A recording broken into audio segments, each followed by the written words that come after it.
तो आज हम अंत करने जा रहे हैं भस्मासुर का। अब भस्मासुर की कहानी क्या है? एक बार एक राक्षस होता है, वो शिव जी की तपस्या करता है और एज यूजुअल आप जानते हैं शिव जी भोले हैं, वो उसको वरदान दे देते हैं और उसको बोलते हैं कि वो वरदान ये मांग लेता है कि मैं जिसके भी सर पे हाथ रखूंगा वो भस्म हो जाएगा। शिव जी कहते हैं तथास्तु। अब वो उसको कहता मैं चेक कर लेता हूं कि सही दे रहे हैं कि नहीं वरदान। वो चेक करने के लिए सबसे पहले उसे सामने शिवजी दिखते हैं, उनके पीछे ही भागता है कि मैं इनके सर पे रख देता हूं। अब शिवजी वरदान का ऑनर करे तो दिक्कत, और नहीं करे तो बोले भाई शिवजी का वरदान फ्लॉप हो गया, तो फंस गए।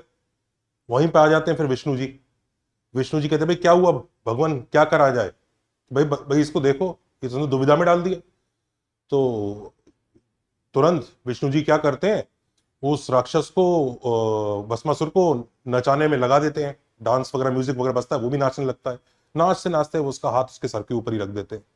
वो अपने सर के ऊपर ही जैसे हाथ रखता है वो खुद ही भस्म हो जाता है। ये स्टोरी है भस्मासुर की कि वो खुद ही अपने से ही भस्म हो गया। अब उसका रिकर्शन से क्या कनेक्शन है?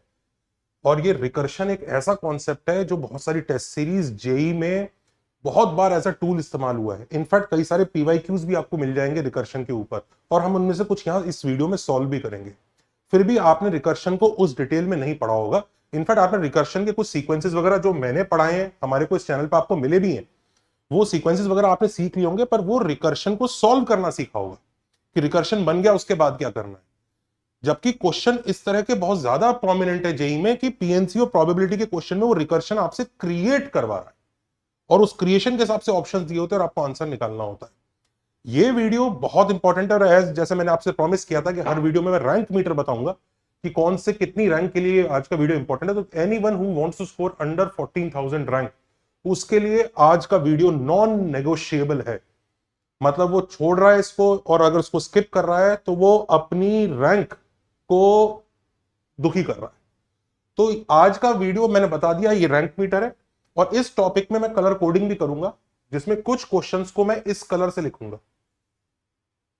इस कलर से जिस भी क्वेश्चन को लिखूंगा जब तक ये पूरा टॉपिक खत्म होता है, वो सिर्फ टॉप 2000 वाले बच्चों के लिए। बाकी सब बच्चे किसी भी और कलर से लिखे हुए क्वेश्चन को जरूर ध्यान दीजिए, और मैंने कलर कोडिंग भी इसमें करी हुई है। तो ये रैंक मीटर अगर आप एक बार समझ चुके हैं, तो रिकर्शन है क्या? रिकर्शन ऐसा मेथड है काउंटिंग का जिसमें क्वेश्चन को क्वेश्चन की हेल्प से सॉल्व कर दिया जाता है। जैसे भस्मासुर है ना, कि भस्मासुर को खुद से ही मार दिया, वैसे ही क्वेश्चन को क्वेश्चन से ही मार दिया। हमें किसी चीज का आंसर निकालने को कहा गया कि इसका आंसर निकालो, और हम उसका आंसर निकाल नहीं पा रहे। अब उस आंसर को उसी की फॉर्म में ऐसा एक्सप्रेस करो कि एक इक्वेशन क्रिएट हो जाए। आपने इस तरह के क्वेश्चंस करे हैं ना? ये वाला क्वेश्चन याद आ रहा है? ये वाला क्वेश्चन, और कहा जाता है एक्स निकालो। अब हम ऐसे तो एक्स निकाल नहीं पाते, तो फिर क्या करते हैं? हम क्वेश्चन को क्वेश्चन की फॉर्म में ही एक्सप्रेस करते हैं। हम ये कहते हैं कि अगर हम स्क्वायर कर दें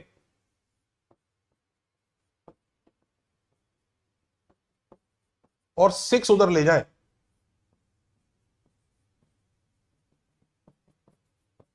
तो वापस क्वेश्चन क्रिएट हो गया। ये काम हम करते हैं।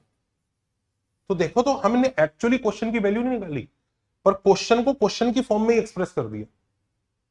तब ये सॉल्व हो पाता है, और तब जानते हैं इसका आंसर। बचपन वगैरह में क्लास 10th की रिसर्च के टाइम आपने किया भी होगा। इसके दो आंसर आते हैं, हम इसमें से पॉजिटिव वाला आंसर आप ले लेते हो। This is what you do. तो क्वेश्चन को क्वेश्चन की हेल्प से ही काउंट करने के प्रोसेस को हम लोग रिकर्शन कहते हैं। ये बच्चों को लगता रैंडम है, और इस रैंडम, क्योंकि बच्चों को लगता है हर क्वेश्चन में कुछ नई ट्रिक लग जाती है इसमें, उस रैंडमनेस की वजह से होता क्या है कि टीचर्स लोग बहुत कुछ छोटा छोटा जरूर जरूर पढ़ा देते हैं। तो कई लोग लगता है हाँ ये भी पता है, ये भी पता है, पर ये भी पता है से मतलब जैसे ही नया क्वेश्चन आता है तो नहीं होता हमसे। और जेई में क्योंकि नया ही क्वेश्चन आ रहा है, चाहे मेन्स हो चाहे एडवांस हो, तो कई बच्चों को हाँ ये वाला क्वेश्चन पता है, ये वाला क्वेश्चन पता है, और यही पगलू ऐसे होते हैं कि हाँ ये तो करा रखा है, करा। अरे भाई, असली खेल उस थॉट प्रोसेस का है। आज के वीडियो में हम भस्मासुर का अंत उस थॉट प्रोसेस से ही करेंगे। तो आ जाइए, देख लीजिए। ये जेई के लिए रैंडम बिल्कुल नहीं है। जेई के लिए आप एकदम क्लियर कट स्ट्रक्चर फॉलो कर सकते हैं अपने दिमाग में, और आपका काम हो जाएगा। ऑफ कोर्स दूसरे एग्जाम्स वगैरह के लिए हाँ आपको सोचना पड़ सकता है, पर वो एग्जाम सब्जेक्टिव होते हैं, ओलंपियाड वगैरह। पर जेई के लिए मेनली 3 स्ट्रेटेजी जो मैंने देखी है कि इन्हीं 3 स्ट्रेटजीज पे हम अगर एक डायरेक्शन में चलते चले जाए तो हमारा आंसर जेई के लिए तो हो जाता है। जेई का क्वेश्चन इसके बियॉन्ड बनते नहीं। तो 3 स्ट्रेटजीज हैं। कौन कौन सी 3 स्ट्रेटजी मैंने ढूंढी है जिसके हिसाब से वर्क करता है। पहली स्ट्रेटजी होती है डिसीजन की स्प्लिटिंग। ये किस तरह से वर्क करेगी हम बात करेंगे कि कैसे हमारे डिसीजन की स्प्लिटिंग से हमारा रिकर्शन क्रिएट होगा। दूसरी स्ट्रेटजी होती है स्ट्रक्चरल ग्रोथ। जब स्ट्रक्चर से कोई चीज बढ़ती है, जैसे डिसीजन स्प्लिटिंग कैसा रहता है कि कोई ऑब्जेक्ट कुछ डिसीजन ले रहा है कि ये या फिर ये, उसके हिसाब से रिकर्शन क्रिएट हो रहा है। स्ट्रक्चरल ग्रोथ क्या है कि पहले ही कुछ एक स्ट्रक्चर है, उसका आंसर हमें निकालना है, उस स्ट्रक्चर में हम एडिशनल एलिमेंट डालते हैं, उसके हिसाब से चीज क्रिएट होती है और फिर उस पर क्या इफेक्ट आते हैं, वो स्ट्रक्चरल ग्रोथ है। तीसरी चीज, जैसे इसके तरह के क्वेश्चंस क्या होंगे, इस तरह के क्वेश्चंस क्या होंगे, हम लोग सब डिस्कस करेंगे। और तीसरी चीज होती है डिकम्पोजिशन। आपने उसी पूरे क्वेश्चन को ब्रेक किया, वो कुछ 2 अलग अलग पार्ट में स्प्लिट हो गया, उस स्प्लिटिंग वाले पार्ट के आंसर हम अलग अलग करके निकाल पा रहे हैं, ये है डिकम्पोजिशन। तो हम तीनों को अच्छे से डिटेल में पढ़ेंगे, मैं इन दोनों को अभी बताऊंगा बाद में, पर पहले सबसे पहले डिसीजन स्प्लिटिंग की तरफ ध्यान देते हैं। ये 3 स्ट्रेटेजी पूरे जेई को कवर करेंगी, ये मैंने देखा है। जेई क्या है, इनफैक्ट ओलंपियाड वगैरह को भी आराम से कवर कर जाती है। So let us start with सबसे पहले डिसीजन स्प्लिटिंग वाली जो स्ट्रेटेजी है वो किस तरह से वर्क करती है। डिसीजन स्प्लिटिंग वाली स्ट्रेटजी में कोई भी एक ऑब्जेक्ट, जो चाहे पहला हो चाहे आखिरी हो या बीच का हो, कोई भी ऑब्जेक्ट अपने हिसाब से एक डिसीजन लेगा कि अपन या तो ये करेगा या फिर ये करेगा, ये करेगा तो ऐसा होगा, ये करेगा तो ऐसा होगा, उस हिसाब से काम होगा। तो जैसे फॉर एग्जाम्पल मैं आपको इसका एग्जाम्पल देता हूं। जैसे आपको n लोगों में से r लोग चूज करने हैं। यस, आपका answer n choose r NCR है, पर लेट से हमें वो आंसर पता नहीं है। हमें आंसर ऐसा है कि a है जो n और r दोनों का फंक्शन है। पर इसमें ऐसा हो सकता है आपका पास फर्स्ट ऑब्जेक्ट एक डिसीजन ले कि अपन जाएगा कि नहीं जाएगा उस r ग्रुप में। तो 2 केसेस बना सकता है कि अपन जाएगा, यस और नो। अगर वो पक्का जा रहा है, हमें n में से r लोग सेलेक्ट करने, एक ऑब्जेक्ट है वहां पे, वो ऐसा डिसीजन ले रहा है कि अपन जाएगा कि नहीं जाएगा। 2 केसेस होंगे। अगर अपन पक्का जाएगा तो बच गए कितने लोग, बाकी n-1, उसमें से कितने चाहिए, r-1।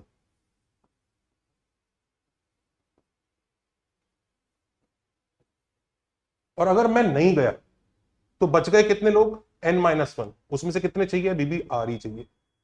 तो इस तरह से एक ऑब्जेक्ट, इनिशियल ऑब्जेक्ट ने 2 केसेस बना, और आप जानते हैं अगर या तो ये होगा या ये होगा तो हम ये कह सकते हैं इसका एडिशन इन दोनों के इक्वल आएगा।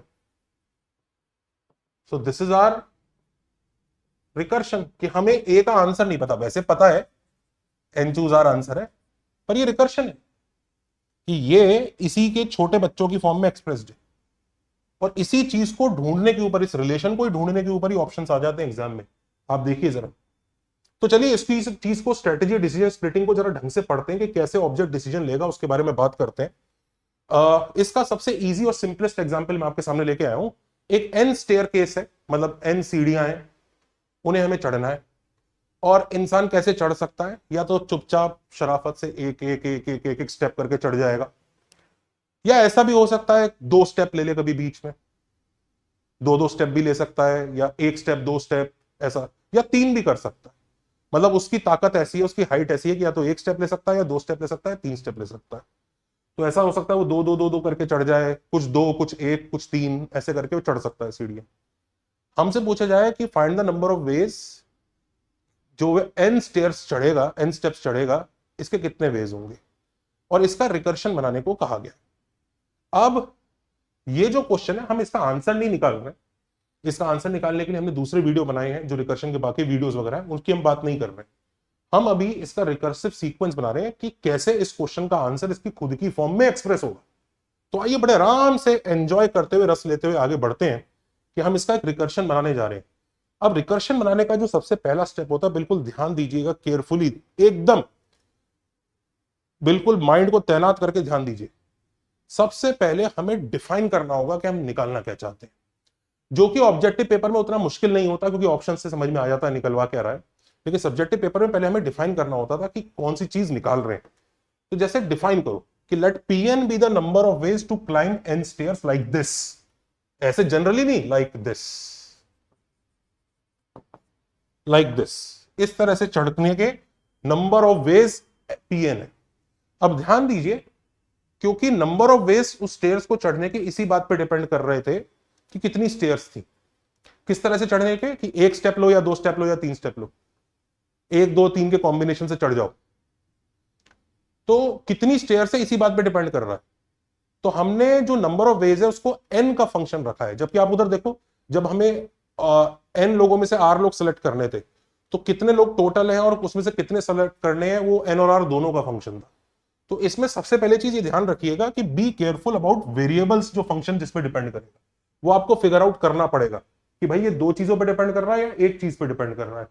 अभी उतना आसान हो गया ये, क्योंकि ऑप्शंस की फॉर्म में आपको दिख जाएगा कि p को n की फॉर्म में रखना है या कुछ और भी है।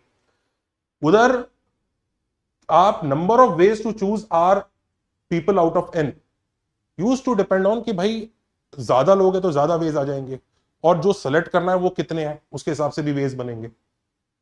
तो यहां पर लेकिन सिर्फ नंबर ऑफ स्टेयर्स है, अगर ज्यादा स्टेयर्स चढ़नी है तो ज्यादा वेज बन जाएंगे, कम स्टेयर्स चढ़नी है तो कम वेज बन जाएंगे। पूरा खेल एन पे डिपेंड कर रहा है। तो सबसे पहले हमने पीएन को डिफाइंड किया कि भाई पीएन जो है number of ways of climbing these n stairs like this मतलब ये वाला। अब ये जो पी है दो पे डिपेंड करता है या किस पे डिपेंड करता है? अगर दो पे डिपेंड करेगा तो फंक्शन को इस तरह से लीजिएगा, एक पे डिपेंड कर रहा है तो इस तरह से लीजिएगा, तीन वाला मुझे लगता नहीं आएगा, पर आएगा तो भी आप समझ सकते हैं MNR ऐसे लिख सकते हैं। अब कुछ ऑब्वियस आंसर्स निकालिए, क्योंकि आप देखिएगा रिकर्शन के क्वेश्चन में कुछ इनिशियल आंसर्स हमें पहले से ही बाय डिफॉल्ट ही दिख जाते हैं। ऑब्वियस आंसर्स मतलब ये यूजुअली बाउंड्री वाले आंसर्स होते हैं कि एक ही स्टेयर हो तो क्या होगा। अब खुद सोचिए, एक ही सीढ़ी हो तो क्या होगा? एक ही सीढ़ी है तो उसके पास एक ही तरीका है, तो P1 तो पक्का 1 है, इसमें सोचने का टेंशन ही खत्म। तो P1 तो पक्का 1 है। व्हाट इफ अगर दो सीढ़ियां, तो P2 कितना है? अब P2 में या तो एक और एक करके चढ़ जाएगा या सीधा दो पे चढ़ जाएगा, तो टू वेज है। P3 कितना है? तो इनिशियल कुछ आंसर हम बड़े मजे से निकाल सकते हैं। P3 1 1 1 होगा, या फिर 1 2 होगा, या 2 1 होगा, या सीधा 3 भी होगा। तो P3 तो अपने पास 4 हो गया। तो हमें P1 पता है, P2 पता है, P3 पता है, तो इनिशियल कुछ वैल्यूज तो हम बड़े आराम से निकाल सकते हैं, P1 P2 P3।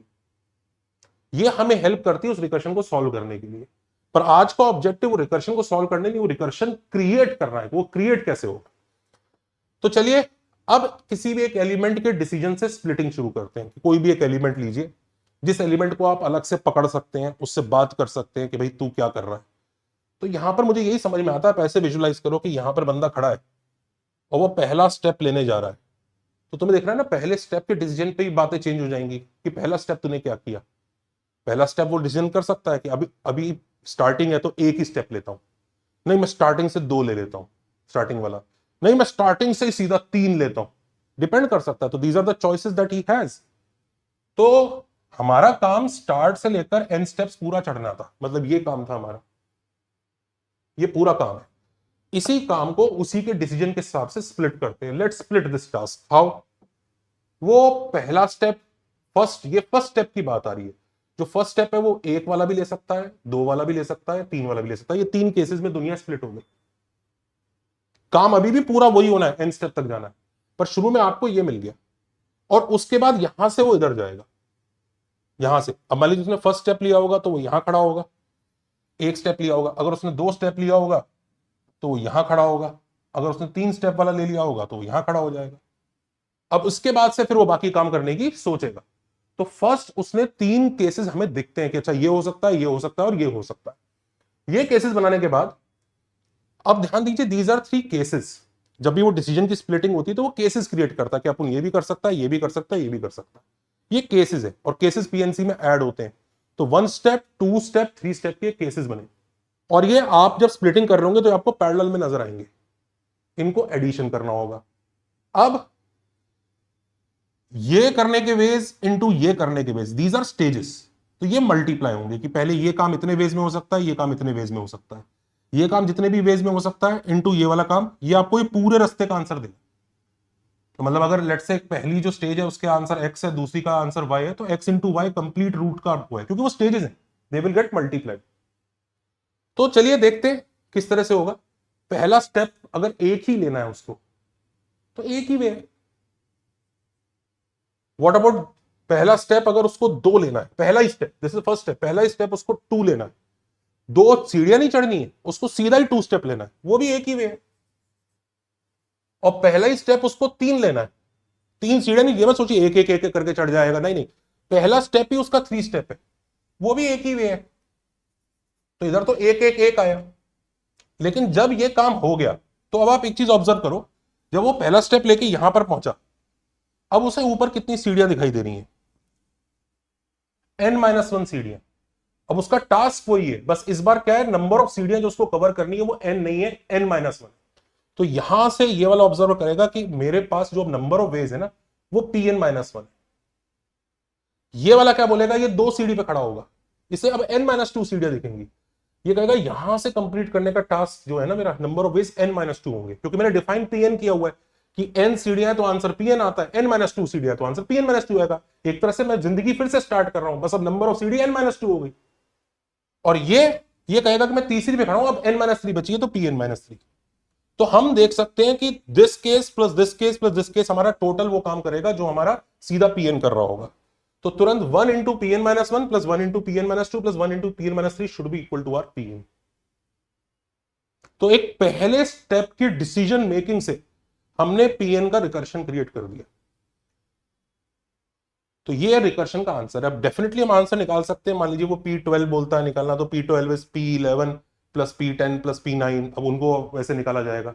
आमतौर पर आप ऑब्जर्व कीजिएगा, वो रिकर्शन के क्वेश्चन में आपको बहुत हाई वैल्यू का आंसर निकालने को नहीं कहता है, वो आंसर आपको रिकर्शन ही निकालने को बोल देगा। ये ऐसा बोलेगा P2026 इज इक्वल टू, तो आपको P2026 is equal to P2025 plus P2024 plus P2023, ये इस तरह की चीजें वो करेगा और इस तरह की चीजों के हमें आंसर निकालने होंगे। Why is recursion getting more popular in JEE?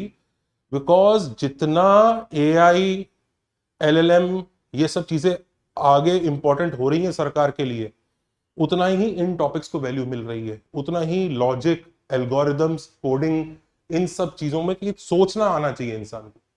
तो चलिए, पहला हमने सिंपलेस्ट एग्जांपल किया, ये बिल्कुल बचकाना ही एग्जांपल था, लेकिन इससे समझ में आया होगा कि हाँ, डिसीजन स्प्लिटिंग से किस तरह से हम रिकर्शन क्रिएट कर सकते हैं। तो चलिए दूसरा वाला देखते हैं, find the number of ways to distribute. ये भी इजी ही है, मैं शुरुआत इजी से कर रहा हूं, फिर धीरे धीरे हम P/Q पे भी जाएंगे। Find the number of ways to distribute n distinct chocolate, distinct n chocolates हैं अलग अलग, in r identical boxes, boxes identical है और कोई बॉक्स एम्प्टी नहीं होना चाहिए। ये भी फेयरली स्टैंडर्ड है, कई बच्चे बोल सकते हैं तो पढ़ा हुआ है, बात पढ़ने की नहीं है, आज बात है स्ट्रेटेजी की। आज भी हम इस क्वेश्चन को अपने लॉजिक से सोचेंगे कि अगर हम इसको डिसीजन स्प्लिटिंग से कर रहे होंगे तो कैसे कर रहे होंगे।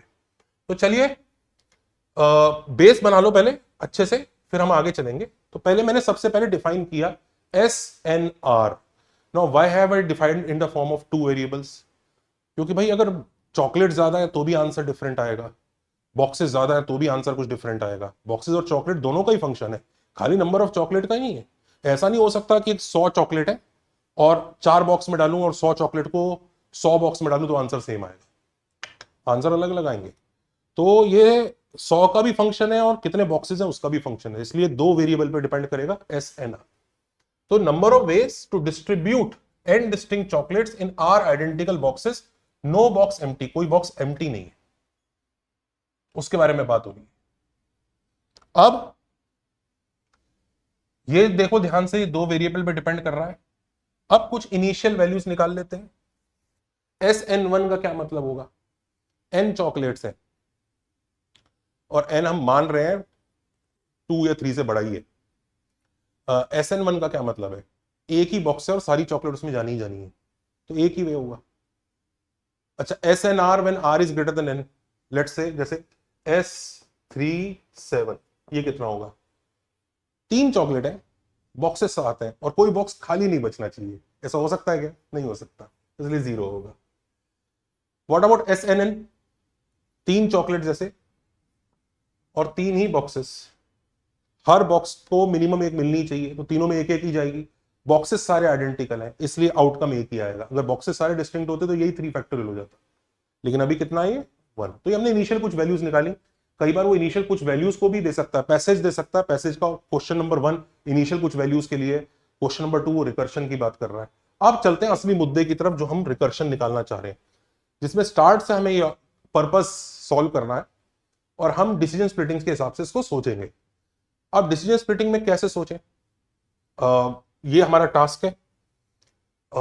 जो पहली चॉकलेट है, लेट से बड़ी अच्छी सी वहां पर किटकैट चॉकलेट रखी हुई है, वो जो पहली चॉकलेट है किटकैट, सारी चॉकलेट अलग अलग है, कोई किटकैट है, कोई डेयरी मिल्क है, कोई कुछ है, कोई कुछ है, कोई कुछ है, सब अलग अलग। पहली चॉकलेट किटकैट है। ये पहली चॉकलेट के पास डिसीजन है ही क्या? सोच के देखो, ये सोच ही क्या सकती है, ये क्या हो रहा है इसके साथ? वो सोच रही है कि मेरे को बॉक्सेस में तो जाना ही है यार, कोई बॉक्स खाली भी नहीं बचेगा। ये क्या सोच सकती है? What can this chocolate think? भाई यही सोचेगी यार ऐसा हो सकता है कि अपने को पूरा एक बॉक्स कवर करना पड़े, मतलब कोई बॉक्स खाली नहीं हो सकता, तो हो सकता है किसी बॉक्स में मैं अकेले, लोनली, अकेली चॉकलेट।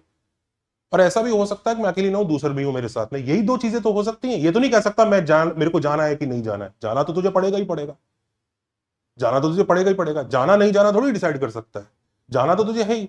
तेरे पास डिसीजन ही यही है भाई, या तो तू अकेला है उस बॉक्स में, या फिर तू किसी के तुम ग्रुप में हो। तो इसके पास डिसीजन मेकिंग है ही दो ही, I am alone, I am not alone, बस यही दो है। और इसका आंसर निकालेंगे, उसका आंसर निकालेंगे, ऐड करके एसएनआर के इक्वल करेंगे, हमारा काम हो जाएगा। यही दो है।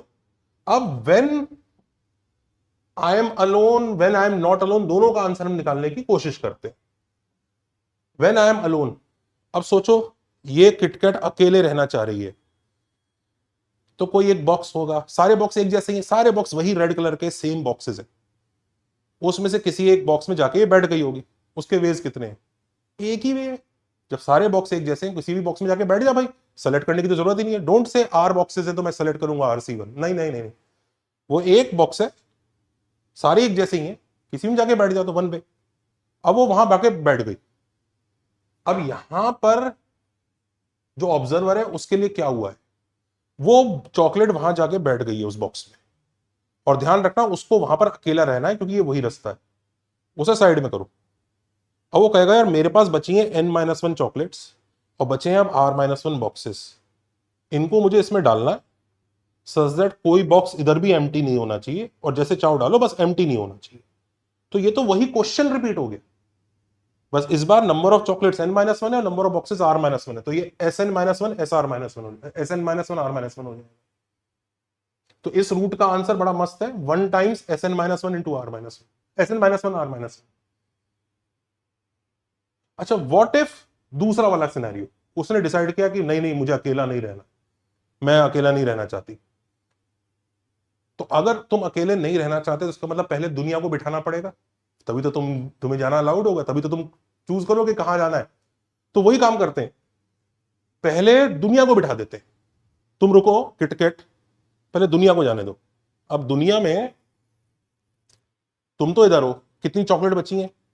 N-1 चॉकलेट बची है, बची हुई N-1 चॉकलेट को अभी R बॉक्सेस को कवर करना है, कोई बॉक्स खाली नहीं बचना चाहिए। ये मत सोचना कि कोई एक बॉक्स हमने इस वाली के लिए रिजर्व छोड़ दिया, रिजर्व नहीं छोड़ेंगे, क्योंकि अगर हमने इसके लिए एक बॉक्स खाली छोड़ दिया तो फिर इसको आके अकेले में बैठना पड़ेगा। वो अकेला वाला केस तो ऑलरेडी कवर हो गया, इसको तो उन्हीं के डब्बों में साथ बैठना है। तो पहले उन्हीं N-1 को सारे R बॉक्सेस कवर करने होंगे। तो यहां पे खड़ा हुआ ऑब्जर्वर क्या बोलेगा? वो ये बोलेगा यार कि अब ये R डब्बे भरने हैं, किटकैट ने तो बोल दिया बाद में आना है, पर इन्हीं R डब्बों को इन N-1 से भरना पड़ेगा और कोई भी डब्बा खाली नहीं होना चाहिए, क्योंकि किटकैट की जिद है कि मैं तो किसी के साथ ही बैठूंगी, तो इसको भरना पड़ेगा पहले। तो तुम्हें समझ में आ रहा है? SN-1R क्वेश्चन वापस आ गया, बस चॉकलेट N-1 इस बार। तो SN-1R वे में वो चॉकलेट डिस्ट्रीब्यूट होंगी। फिर अब किटकैट आएगी शहनशाह की तरह कि हाँ जी क्या हो गया, कि सारे डब्बे भर दिए, अब आप चूज कर लो कोई सा। कितने डब्बे हैं? कि 8 डब्बे हैं। पहले सारे एक जैसे थे, सब रेड कलर के थे, पर अब सब में चॉकलेट चली गई है तो सबके सब अलग दिखने लगे हैं। अब आप क्या करोगे कि मैं इनमें से कोई एक डब्बा सेलेक्ट करके चली जाती हूँ, तो RC1 में वो डब्बा सेलेक्ट करके वो चली जाएगी। तो दिस इनटू दिस ये दूसरा रास्ता होगा, और आप इसको ही सिंप्लीफाई करके 1 times SN-1 R-1 plus RC1 times SN-1R, ये आपका रिकर्शन आ जाएगा। अब कई बच्चों को ये सब पहले से पता होगा, कई बच्चों को पहले से पता होगा, जानते होंगे, बट हमारा आज के वीडियो का पर्पस रिकर्शन की स्ट्रेटेजी को समझना है।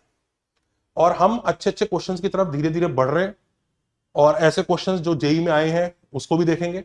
और पूरा खेल स्ट्रेटेजी का है कि हमें ये ऐसा ना लगे कि हमें सोचा नहीं जा रहा है या कुछ तो रैंडम हो रहा है या ये क्वेश्चन टीचर से ही हो रहा है, ऐसा ना लगे। तो जैसे ये वाला क्वेश्चन देखिए, how many sequence of length n can be made using a, b और c such that no two a are adjacent. मतलब एक सीक्वेंस बनाना है n डैशेस का, हर डैश पे लेटर भरने होंगे a, b और c में से चूज करके, सच दैट कोई भी दो a एक साथ नहीं आने चाहिए। अब ये क्वेश्चन कई लोग सोचते हैं बहुत आसान है, गैप मेथड से कर दूंगा। नहीं, गैप मेथड से आप नहीं कर सकते, क्योंकि आपको ये नहीं पता कि कितने ए यूज हो रहे हैं, कितने बी, कितने सी। वो बता देता कि 4 ए हैं, बाकी बी और सी हैं या जो है, तो आप सोच भी पाते। इसमें ऐसा कुछ नहीं पता। और आप थोड़ी देर ट्राई करके देखो दूसरे मेथड से, आपको थोड़ा थोड़ा दुखी करेगा। ये केसेस देने पड़ेंगे, 2 ही ए हैं, 3 ही ए हैं, ऐसा थोड़ी है। और फिर उसमें भी टेंशन होगा कि बी कितने, सी कितने, सी यूज हो भी रहा है कि नहीं हो रहा है। तो यहीं पे जब क्वेश्चन इतना ज्यादा रायता फैलाता है ना, तो क्वेश्चन को क्वेश्चन से ही किल करने की कोशिश करेंगे, और वहीं डिसीजन मेकिंग वाली खेल आएगी, वही सब। तो एसएन सबसे पहले डिफाइन कर लेते हैं कि मान लीजिए इन सीक्वेंसेस, जितने सीक्वेंस होंगे, इनका आंसर एसएन है, नंबर ऑफ वेज एसएन। कितना है एसएन पता नहीं, बस एसएन है। ये डिनोट करना ही इस बात का सबूत है कि हम भस्मासुर को उसी से ही मारने वाले। अब इनिशियल कुछ वैल्यूज, अच्छा इनिशियल कुछ वैल्यूज जरूर निकाला करो, क्योंकि उससे ना काफी क्लैरिटी मिल जाती है डिसीजन स्प्लिटिंग और इन सब स्ट्रेटेजी में। अब सबसे पहले मैं S1 की बात कर रहा हूं, एक ही डैश है। कितने वेज में लिखा जा सकता है यहां पे? कोई भी, यहां तो ए आ सकता है या बी आ सकता है या सी आ सकता है, तो 3 है, तो S1 will be 3। Good. What about S2? उसमें कितने हो सकते हैं? सब आ सकते हैं, बस ए नहीं आ सकता। तो यहां पर A B, B A, B C, C B, A C, C A, B B, C C. 3 और 3 6 और 2 8, ये लो S2 8 है। तो इनिशियल कुछ वैल्यूज से हमें इमेजिनेशन समझ में आ रहा है कि क्या कहानी है। अब हमें डिसीजन स्प्लिट करना है, तो कोई एक एलिमेंट पकड़ो कि जिसके हिसाब से हम विजुलाइज कर सकें कि उसकी दुनिया किस तरह के केसेस में डिवाइड होगी। तो चलिए स्टार्ट करते हैं। ये पहला डैश मैंने पकड़ा है, इसके हिसाब से सोचता हूं कि भाई ये डिसीजन क्या ले सकता है। पहला डैश, खुद सोचो, पहला डैश अपनी जिंदगी में क्या ही सोच सकता है, क्या हो रहा है मेरे साथ। वो यही कहेगा ना, यार या तो ए आके बैठ गया तो फिर अगली प्लेस पे ए नहीं आने दूंगा ना। तो या तो ऐसा हो सकता है मेरे पास ए है तो अगली प्लेस को कुछ पंगा लेना पड़ेगा, या फिर अगर अपन के पास बी या सी में से कोई है तो फिर अगली प्लेस का कोई टेंशन नहीं है। तो मतलब मेरे पास दो सिनेरियो है, पहले मेरे पास ए आ रहा है कि ए नहीं आ रहा है, यही दो सिनेरियो है। तो चलिए इन्हीं दोनों सिनेरियो की बात करते हैं कि स्टार्ट विद ए और स्टार्ट विदाउट ए, मतलब बी और सी। तो ये स्टार्टिंग वाला है ना, ये जो स्टार्टिंग वाला है ना, ये केसेस बना रहा है कि भाई अपन ए के साथ शुरू कर रहे हैं या ए के बिना यूज स्टार्ट कर रहे हैं। तो चलिए पहला उसने बी या सी से स्टार्ट किया। अब बी से भी स्टार्ट कर सकता है, सी से भी स्टार्ट कर सकता है, तो तुम्हें समझ में आ रहा है 2C1। बी या सी में से कोई भी एक आ गया, 2C1, क्योंकि हमें बी या सी में से कोई से भी एक देना है उसको। अब यहां पर बी या सी में से कोई भी एक बैठा हुआ है, लेट्स से। यहां अब कितने वो बचे? N-1 बचे। इनमें से किसी को भी कोई आफत है? एक्चुअल क्वेश्चन के हिसाब से कोई आफत नहीं है। ये कहेंगे कि हाँ हम N-1 को ऐसे अरेंज करना है, हम N-1 में ये लेटर्स पढ़ने हैं, और हाँ हमें भी यही बोला गया कि कोई दो एक साथ नहीं हो सकते। बिल्कुल बिल्कुल, तो हम सीधा बोलेंगे कि Sn-1 यहां से, कोई दिक्कत की बात ही नहीं है। तो फर्स्ट केस का आंसर 2C1 इंटू Sn-1 हो जाए। But what happens when you start with A? Let's say first place पर ए आ गया। ए आने की वजह से you can see first place को भरने का तो एक ही वे, लेकिन जैसे ही ए यहां आ गया, अब हम इन N-1 से पूछेंगे क्या अभी भी तुम क्वेश्चन वाला ही काम कर रहे हो कि हाँ हम कोई भी दो ए एक साथ नहीं आने देंगे, तो हमारा काम कर दोगे क्या? वो कह रहे हैं कि हाँ हमें ये इंस्ट्रक्शन तो है कि कोई भी दो ए एक साथ नहीं आने चाहिए, पर हमारे साथ एक समस्या हो गई है। आपने स्टार्टिंग में जो ए दिया हुआ है ना, उस ए की वजह से मेरा जो फर्स्ट प्लेस है ना वो दुखी हो गया। आप चाह रहे हो कि हम यहां पर n-1 में क्वेश्चन जैसे बन जाए, पर हम क्वेश्चन जैसे बन नहीं पा रहे, क्योंकि हमारी जो फर्स्ट प्लेस है ना, उस फर्स्ट प्लेस पर अगर हमने ए से शुरुआत कर दी, भाई आपका जो क्वेश्चन था वो तो फर्स्ट प्लेस पे ए से शुरुआत कर सकता है, उसको थोड़ी मना है, लेकिन हमें मना हो रहा है कि हम फर्स्ट प्लेस पर ए से शुरुआत नहीं कर पा रहे। आपके एक्चुअल क्वेश्चन में ऐसा नहीं कि फर्स्ट प्लेस पर ए नहीं आ सकता, बिल्कुल आ सकता है, हमें मना किया गया क्योंकि अगर हमने फर्स्ट प्लेस पर ए दे दिया और बाकी सब जगह हमने 2 ए कॉन्जिक्यूटिव नहीं भी रखे, तो भी देखो आपका क्वेश्चन बर्बाद हो जाएगा। हमने कहा बात सही है, बिल्कुल एकदम सही बात है, तो क्या करें? देखो हमें फर्स्ट प्लेस पर तो बी या सी में से किसी को डालना पड़ेगा। तो तुम्हें समझ में आ रहा है, फर्स्ट प्लेस पर बी और अपनी फर्स्ट प्लेस पे, समझ रहे हो ना, जो बेसिकली टोटल सिस्टम की सेकंड प्लेस है, वो अपनी फर्स्ट प्लेस पे बी या सी में से किसी एक को जबरदस्ती डालेंगे। तो लेट्स से यहां पर उन्होंने सी को डाल दिया। अब इनसे बात करो कि भाई जो रिमेनिंग है, अब कोई टेंशन है क्या? हाँ, अब कोई टेंशन नहीं, अब यहां ए से भी शुरुआत हो सकती है, मुझे कोई दिक्कत नहीं, यहां से कोई दिक्कत नहीं, यहां से अपन बिल्कुल क्वेश्चन जैसे ही है। तो तुम्हें दिख रहा है बचा हुआ Sn-2, तो इसका आंसर 2c1 इंटू Sn-2 होगा। तो इससे क्लियर कट Sn का answer twice of Sn-1 plus twice of Sn-2 आ जाएगा। पूरा खेल वो डिसीजन स्प्लिटिंग के थ्रू है। Decision splitting one of the 3 strategies है जिसके थ्रू हम रिकर्शन को सॉल्व करते हैं। मैं आपको ये स्ट्रेटेजी को पहले ध्यान से समझिए, ये समझेंगे तो आप फिर अगला स्ट्रक्चरल वाला भी समझेंगे, फिर अगला डिकम्पोजिशन वाला भी समझेंगे, वो भी दोनों बहुत क्रूशियल और बहुत इंपॉर्टेंट है। तो ये आ गया। अच्छा, अगर आंसर निकालने तो आंसर निकाले भी जा सकते हैं, ऐसी बात नहीं है, मतलब या तो रिकर्शन ही सॉल्व कर लो। जिन बच्चों ने हमारे प्रीवियस वीडियोस देखे रिकर्शन वगैरह के, वो जानते हैं इसका रिकर्शन भी सॉल्व किया जा सकता है, हमने काफी अच्छे से कवर किया। बट ठीक है, इसको नॉर्मली वैसे भी किया जा सकता है, आप सीधा वैल्यूज डाल डाल के निकाल लो। S7 निकालना है तो twice S6 plus twice S5 है। अब S6 को वापस तोड़ दो, S5 को वापस तोड़ दो, अब S5 S4 S3 चाहिए।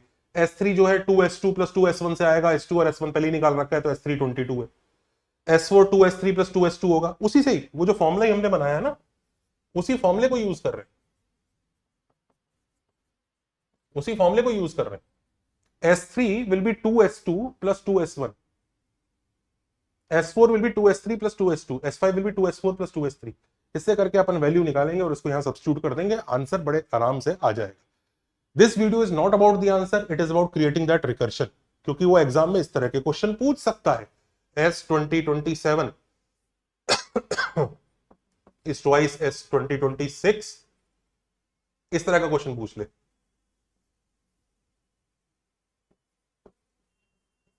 इसका आंसर बताओ। अब जिसको रिकर्शन नहीं आता ना, वो पता नहीं क्या करेगा, पर जिसको रिकर्शन आता है वो तो समझ जाएगा, अरे 2 है आंसर, कुछ भी नहीं। तो इस तरह के क्वेश्चन बड़े आराम से बनाए जा सकते हैं। वेरी केयरफुल रहें, सतर्क रहें, सावधान रहें। चलिए आगे चलते हैं।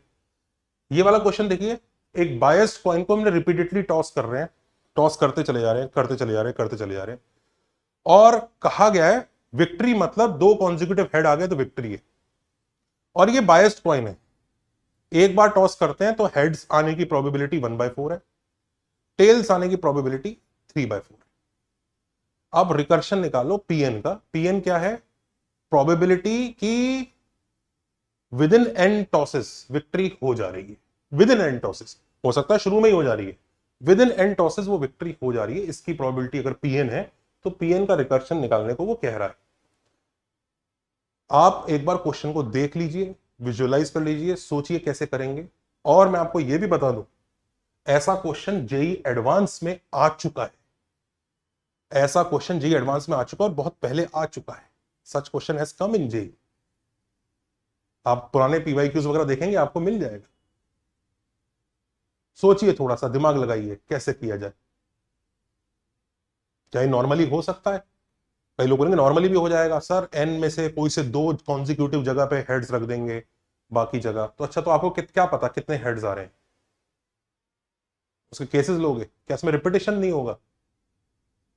फिर वो 2 प्लेसेस कौन सी हैं, फिर बची हुई जगह में से कितनी जगह हेड्स आ रहा है, फिर उधर भी तो कॉन्जिक्यूटिव हो सकता है। हो गई ना गिचपिच? टिपिकल क्वेश्चन है जो भस्मासुर की तरह खुद से ही सॉल्व होगा। कैसे सॉल्व होगा आइए देखते हैं। पीएन डिफाइन किया, ऑफ कोर्स कितनी बार टॉस हो रहा है उसी पे डिपेंड कर रहा है पूरा खेल। पीएन क्वेश्चन नहीं डिफाइन किया तो आंसर, मतलब अपने को क्या पंगे लेने, अपने को पता ही है।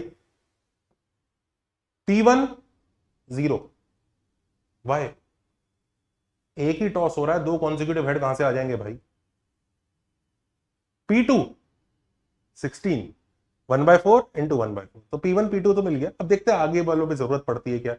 अब रिकर्शन जब बनता है तो पता लगता है कि कितनी इनिशियल टर्म्स निकालनी। हम P3 भी निकाल सकते हैं, पर देखते हैं जरूरत पड़ेगी। हो सकता है PN 3-4 की फॉर्म में आए अपने बच्चों, ये PN के बच्चे हैं, उनमें से कितनों की फॉर्म में आ रहा है वो उस चीज को शुरू से प्रेडिक्ट नहीं कर सकते। तो शुरू में तो हमने 1-2 निकाल दिए, अब थोड़ा थोड़ा क्वेश्चन समझ में आ रहा है और हमें पता लग गया कि एन टॉसेस को में इस प्रोबेबिलिटी का आंसर PN आएगा कि n बार टॉस करने तक विक्ट्री हो जाती है, मतलब कोई से 2 बार कॉन्सिक्यूटिव हेड्स आ जाता है।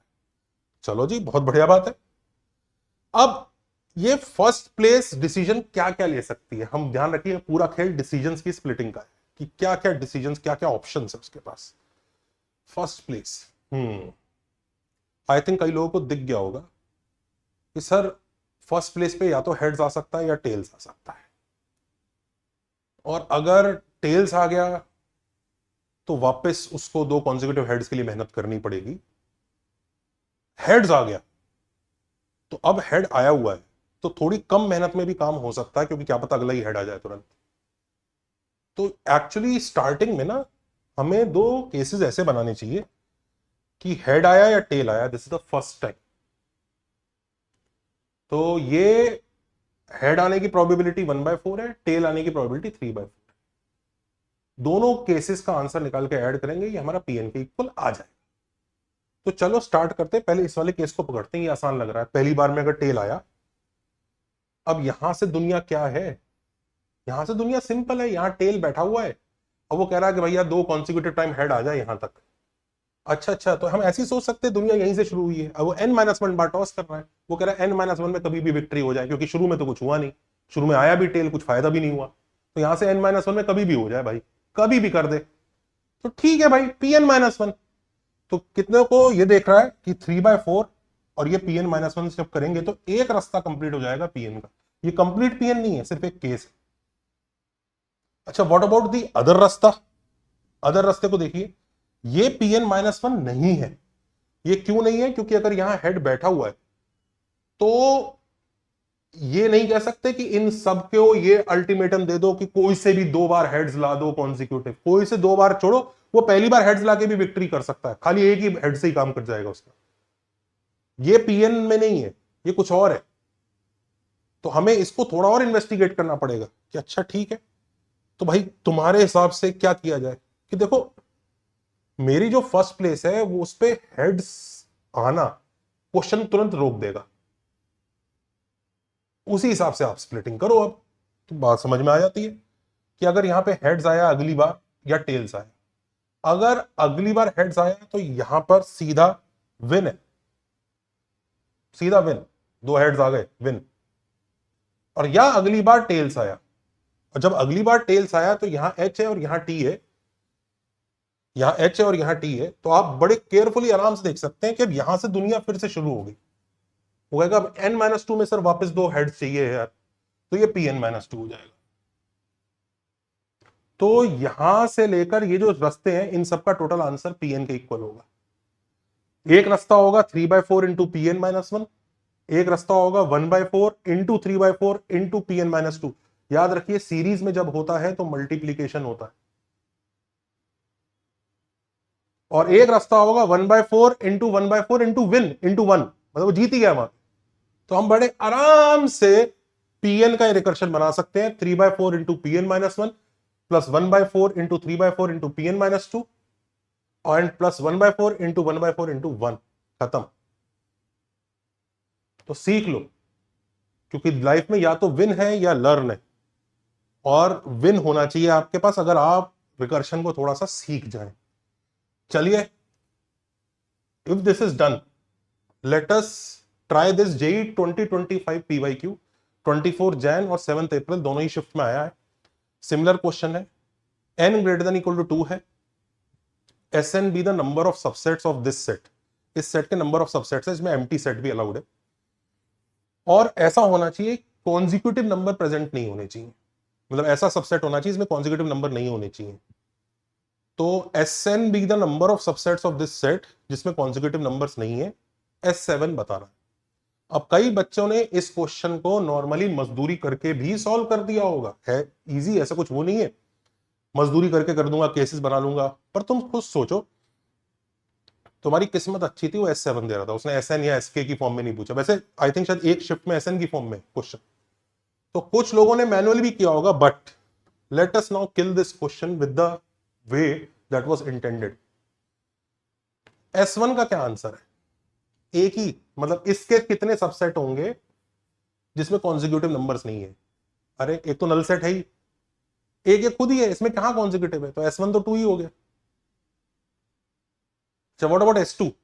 यानी इसके कितने सबसेट हैं जिसमें कॉन्जिक्यूटिव नंबर्स नहीं है? एक तो ये, एक ये, एक ये, 1 2 नहीं ले सकते, उसमें कॉन्जिक्यूटिव आ जाएगा, तो 3, तो S2 भी 3 है। तो इमेजिनेशन तो हो पा रहा है। अब बस किसी तरह से स्प्लिटिंग लगा दे केस की, मतलब डिसीजंस की, तो काम हो जाए। तो चलो जी, ये n एलिमेंट्स का सेट है, और अगर हम पूरा प्रोसेस करेंगे कि इसके कितने एलिमेंट्स बन सकते, कितने सेट्स बन सकते हैं सबसेट्स इसके, जिसमें कोई से भी 2 कॉन्जिक्यूटिव नहीं है, वो SN है। इसे आप नॉर्मली करके देखो, मुश्किल हो जाता है कि वो कॉन्जिक्यूटिव कौन है, 1 2 है या 2 3 है या 3 4 है, वो कौन है वो 2 कॉन्जिक्यूटिव, फिर उसको हटाओ तो क्या एक्सक्लूजन लगाना पड़ेगा, कैसा होगा? लेकिन रिकर्शन से ये यूं बित्ते भर गए। चलिए स्टार्ट करते हैं, तो अब केसेस बनाते हैं। तो हम इससे बात कर रहे हैं, वैसे आप फर्स्ट से भी बात कर सकते थे, आप 3 से भी बात कर सकते, ऐसा कुछ नहीं है, मतलब आप किसी से भी बात कर लो, केसेस ही तो बनाने हैं। तो n से बात की हमने, यहाँ भाई क्या डिसीजन ले रहे हो तुम लाइफ में, क्या ऑप्शन है तुम्हारे पास, आगे जाके क्या बनोगे, फ्यूचर में क्या करोगे, डॉक्टर बनोगे कि इंजीनियर बनोगे, क्या करने वाले हो तुम? वो कहेगा भाई अभी तो लाइफ में ना 2 ही ऑप्शन नजर आ रहे हैं, वो जो सेट बन रहा है ना, सबसेट, उसमें अपुन है या अपुन नहीं है। अपुन हो भी सकता है, क्योंकि अपन होगा तो कुछ नंबर्स को आने नहीं देगा, स्पेशली n-1 को आने नहीं दूंगा।